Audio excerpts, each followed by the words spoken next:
Guillermo Duarte Cacabelo. Buenas tardes, doctor, ¿cómo está? Buenas tardes, Raúl. Un saludo para vos y para la audiencia.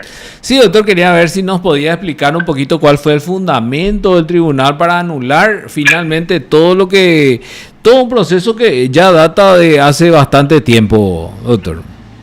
Bueno, te explico qué pasó. Yo lo que planteé es un incidente de nulidad sobre la base de la violación de un artículo que es el 350, de indagatoria previa. Y le argumenté de que la imputación inicial se estableció como fecha el 1 de junio del 2018, que eso fue modificado en una audiencia de 242 al 1 de abril del año 2019, y que finalmente la acusación nuevamente volvió al hecho del 1 de junio del 2018, y que con esa situación nosotros nos defendimos solamente de la fecha de abril del 2019 y no del 1 de junio del 2018.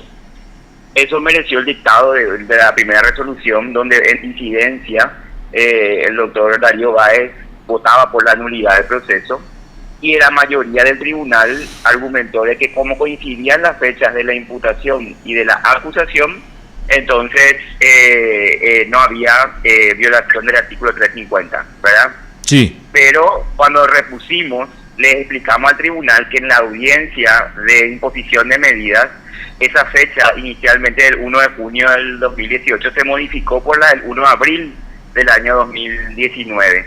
Y y en ese entonces no había esa congruencia que el tribunal dijo. Y que además se modificó por fuera de ley porque no hubo una acta de imputación nueva. Cuando se entró el tribunal a deliberar, ahí la mayoría que había votado por el rechazo del incidente votó por hacer lugar con el argumento de que se violó el artículo no solamente del 350, sino sobre todo el 302, porque no existió acta de imputación que contenga todos los elementos de quién, cuándo, dónde y cómo. Es decir, no se estableció en un documento firmado por un fiscal la fecha del hecho. Y eso viola el artículo 17 y el 302, y eso también coincidió Darío Báez. Entonces ese es el fundamento por el cual se anuló todo, Raúl. Una locura, doctor. Y para más, el documento tenía otra fecha, ¿verdad? También.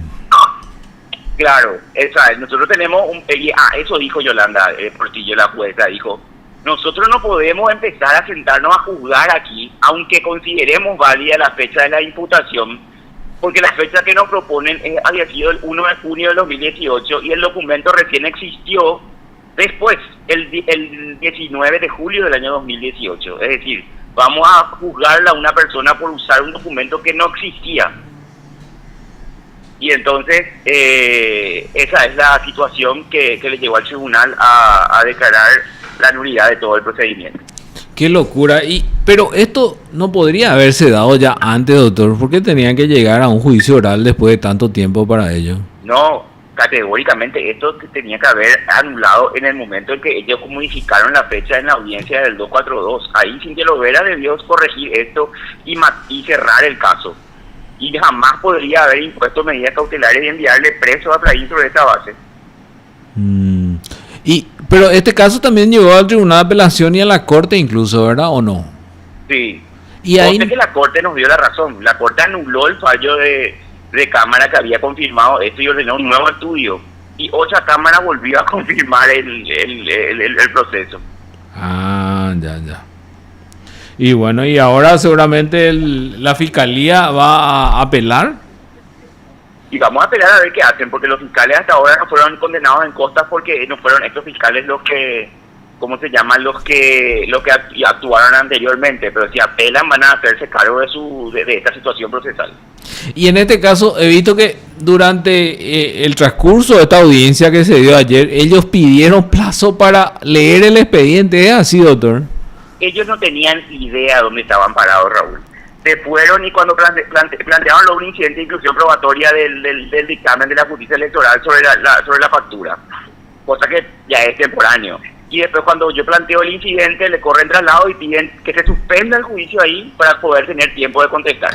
Y el tribunal le dice: ¿cómo ustedes no van a conocer sus causas si vienen para juicio? Y le dan 10 minutos y avanzamos. Y al final pidieron el rechazo incluso porque sí se le dio el derecho a la defensa. Sí, totalmente en forma arbitraria, para que vean lo que es la fiscalía. La fiscalía se va con la fuerza de la fiscalía nomás y pide las cosas que pide sin fundamento alguno. Pero, doctor, y en este caso al final, ¿el doctor Alegre qué va a hacer? ¿Él entiende que es una persecución o qué?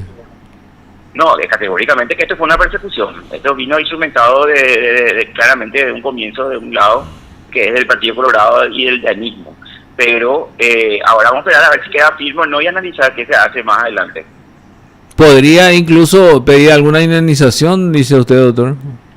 Ayer dijo él que no pensaba demandarle al Estado porque le va a hacer sangrar las arcas del Estado por la inoperancia de los fiscales, pero podemos hablar de la responsabilidad personal de estos fiscales o de alguien. Vamos a analizar. Entiendo, doctor, entiendo. Y bueno, muchísimas gracias por su tiempo, doctor, muy amable. A las órdenes cuando guste. Hasta luego, hasta luego. Usted está escuchando PDS.